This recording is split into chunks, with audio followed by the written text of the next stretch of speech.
এই ছেড়ে এই তোরা এখানে বসাইছে কেটা আর তোরা চাকরি দিচ্ছে কে? এই সেরি মানে কি? ব্যবহার ঠিক করেন না। আমার কি নাম নাই?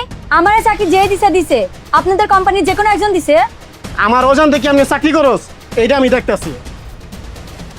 শহীদ সাহেব, আমি অল প্রসেসের কাজ জানি আর গার্মেন্টসের কাজ সম্পর্কে আমার 13 বছরের অভিজ্ঞতা আছে। স্যার আপনি আমার ইন্টারভিউ নেন, যদি আমি না পারি আপনি আমাকে বের করে দিন। তুমি অল্প স্টেজের কাজ জানো, এত কাজ জানো, তাহলে তুমি আমাদের গার্মেন্টসের দুয়ারে কেন? আর তোমার চাকরি নেই কেন? স্যার বিশ্বাস করেন, আমি যে গার্মেন্টসে চাকরি করেছিলাম ওই গার্মেন্টস থেকে আমি 3 দিনের ছুটি নিয়েছিলাম। আমার বাবা প্রচন্ড অসুস্থ ছিল, কিন্তু মেডিকেলে আমার বাবাকে নিয়ে 15 দিন থাকতে হয়েছে। 15 দিন পর যাওয়ার পর আমার চাকরিটা চলে গেছে, এই জন্য আমি এখানে আসি স্যার। চাকরিটা আমার খুব দরকার স্যার। আরে থামো, তোমাদের এমন সাজানো গল্প আমাদের শুনতে শুনতে না আমাদের অভ্যাস হয়ে গেছে। আর এই সমস্ত গল্প বইলা আমাদের লাভ নাই, আমাদের কাজের লোক লাগবে, আমার তোমাদের দরকার নাই। এই ছেলে। জি স্যার। তোমার কাগজপাতি আনছো? জি স্যার আনছি। দেখি সব কিছু ঠিক আছে? জি স্যার। যাও তুমি কাগজ নিয়ে ভিতরে ঢোকো। এই যে আপনি, আপাতত আমাদের ফ্যাক্টরিতে কোনো লোক লাগতেছে না, যদি পরবর্তীকালীন লাগে আপনাকে আমি জানাবো। যান। আলমী সাহেব, জি স্যার। এদিকে আসেন। আচ্ছা আসছি স্যার। আসসালামু আলাইকুম স্যার। ওয়ালাইকুম সালাম। ওই যে বলছিলাম নিচে গেটে একটা মেয়ে আসছে কাজের জন্য, ওই মেয়েটাকে কালকে আসতে বলেন। আচ্ছা ঠিক আছে। এখনই যান। ঠিক আছে।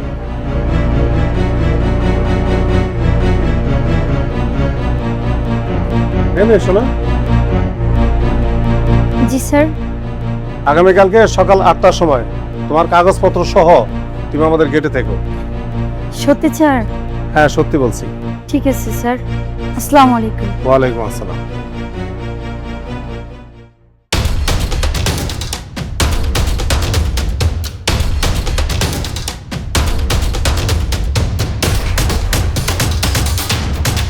আলমী সাহেব, জি স্যার। ওই যে ওভারলোড মেশিনে একটা নতুন ছেলে আসছে, জি স্যার। ওই ছেলেটাকে আমার অফিসে পাঠান তো এখনই। আচ্ছা ঠিক আছে স্যার। এখনই পাঠান। ঠিক আছে স্যার, আমি এখন যেতে স্যার। এই ছেলে। জি স্যার। আসসালামু আলাইকুম। ওয়ালাইকুম সালাম। তুমি মনে হয় আজকে জয়েন করেছো? জি স্যার। শোনো, তোমাকে আমাদের বড় স্যার ডাকছে। আচ্ছা স্যার, রুমটা কোন দিকে? রুমটা দোতলার ওই যে ডান পাশে কর্নারে যে রুমটা না, জি স্যার। ওই রুমটা। যাও। আচ্ছা স্যার, আমি এখনই যাচ্ছি। ঠিক আছে যাও। আসসালামু আলাইকুম স্যার। ওয়ালাইকুম সালাম। কি নাম তোমার? স্যার আমার নাম আব্দুল আওয়াল। তুমি কি আজকে জয়েন করেছো? জি স্যার। তুমি কি আমাকে চিনো? জি না স্যার। আমি এই কোম্পানির চেয়ারম্যান। ও স্যার, চিনতে পারিনি, সরি। শোনো, আমি তোমাকে কিছু প্রশ্ন করব, সঠিক উত্তর দিবে এবং সত্য কথা বলবে। যদি সত্য কথা বলো তোমার চাকরি থাকবে, মিথ্যা কথা বলে চাকরি চলে যাবে। জি স্যার। এর আগে কোনো গার্মেন্টসে চাকরি করেছো? জি না স্যার, আমি নতুন, এই প্রথম। তোমার বেতন কত ধরা হয়েছে? স্যার 22,000 টাকা। তো তুমি কাজ জানো না, তোমাকে 22,000 টাকা বেতন কেন ধরা হয়েছে? স্যার সেটা তো আমি বলতে পারবো না, শহীদ স্যার আমাকে ঢুকাইছে। আর কি বলেছে? শহীদ স্যার বলছে শুধু এসে হাজিরা দিয়ে চলে যেতে। শহীদ তোমাকে এত সুযোগ সুবিধা কেন দিচ্ছে? কাজে ঢোকার আগে শহীদ স্যার আমার কাছে 10,000 টাকা চেয়েছিল, ওইটাই দিয়েছিলাম, তাই হয়তো। আচ্ছা ঠিক আছে, তুমি যাও তোমার কাজে। আগামীকাল ঠিক 11টা বাজে তুমি চলে আসবে আমার অফিসে। আচ্ছা ভাই। ঠিক আছে, যাও।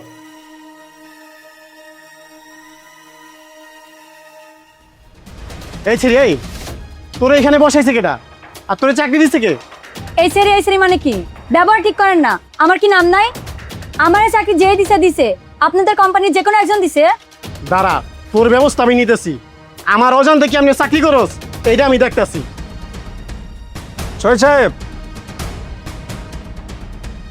আমাদের চেয়ারম্যান স্যার আপনাকে এক্ষুনি দেখা করতে বললেন। চেয়ারম্যান স্যার আমাদের ডাকছে? জি জি জি। যান। আচ্ছা তুমি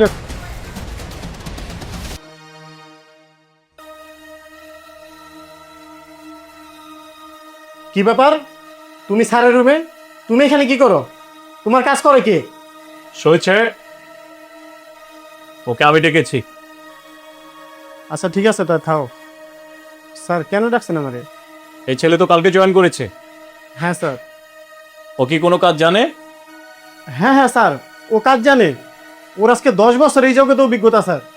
কার সামনে দাঁড়িয়ে মিথ্যা বলছেন আপনি জানেন? এসব কবে থেকে চলছে আপনার? স্যার কি বলতেছেন এগুলো? কিছুই বুঝতে পারছেন না আপনি? এ তোমাকে চাকরি দিয়েছে না? জি। কত টাকা নিয়েছে উনি? উনি আমার কাছে 10,000 টাকা চেয়েছে, ওইটাই দিয়েছি। তাই স্যার, এই এগুলা কি বলতেছো? শহীদ, তুমি কি করছো কি না করছো তোমার সবকিছু প্রকাশ পেয়ে গেছে। তুমি এইসব কেন করছো? আমি নিজের চোখে দেখে আসলাম, যেই ছেলেটা কাজ জানে না সেই ছেলেটা তাকে টাকা খেয়ে তুমি তাকে কাজে ঢুকিয়েছ। আর যারা কাজ জানে, যাদের মধ্যে দক্ষ আছে, তারা টাকা দিতে না পারার কারণে তুমি তাদেরকে এর সামনে থেকে তাড়িয়ে দিয়েছো। তুমি যেসব করছো কত বড় নিকৃষ্টমূলক কাজ করছো তুমি কি জানো? শুধু আমার কোম্পানির বদনাম করছো না, পুরো গার্মেন্টস ডিপার্টমেন্টের বদনাম করছো। আজকে তোমাদের মতন কিছু মানুষের জন্য আজকে পুরো বাংলাদেশে গার্মেন্টস সেক্টরটা ধ্বংস হয়ে যাচ্ছে। আপনার মতন একজন মিথ্যাবাদী, প্রতারক, ঘুষখোর আমার কোম্পানিতে থাকবে, সেটা কোনোদিন আমি বরদাস্ত করব না। কালকের পর থেকে যেন আমার ফ্যাক্টরির আশপাশে যেন আপনাকে না দেখি। স্যার আমার ভুল হয়েছে স্যার, আমার এইবারের জন্য মাফ করে দেন স্যার। আর কখন এরকম ভুল হইব না স্যার, আমার আর একটা বার সুযোগ দেন স্যার। তুমি এখন আমার চোখের সামনে থেকে যাও। তোমাকে মাফ করা যাবে কি যাবে না সেটা পরে ভেবে দেখবো আমি, এখন না। যাও, Get out!